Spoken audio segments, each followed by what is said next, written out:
Basta. Ito yung araw-araw kong dinadaanan. Yan. Diba? Okay ba? Yan, ang araw-araw kong dinadaanan. Walang tao. Ayan. Ayun.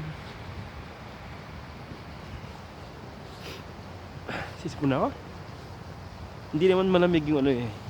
Hindi naman gano'ng malamig. Yung malamig lang, yung hangin. Yun yung malamig doon. Ayan. Itong dinadaanan ko, may asin to. Ayan. May dumadaan ditong truck. Nilalagyan ng asin.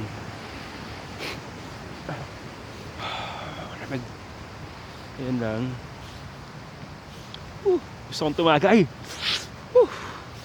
Ito puro kape. Puro kape, puro kape. Ayun. Tingnan mo yung ano nila. Ano to? Squirrel, no? Squirrel.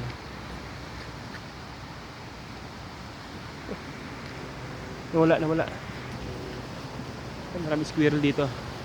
Tsaka coyote. Pero ang coyote takot sa akin. Siyempre. Kapwa animal eh. Yan.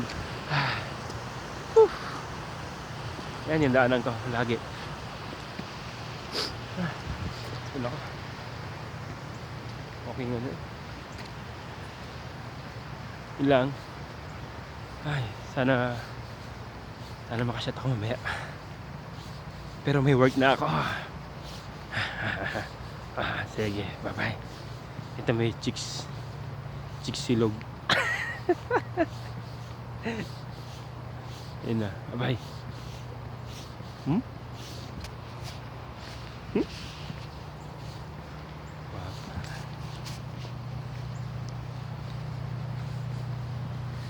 Ito. May foreigner Canadian. Hi. Ganito dito kailangan mag-hi ka. Nag-greet ka sa mga nakakasalubong mo. Siyempre kakaunti lang yung tao. Kaya nagkikita. So ako hirap ako mag-English. Pero masasanay din yan. Yun lang. Bye bye. Labig na kamay ko. Bye bye. Love you, mami. Love you, mami. Ayan.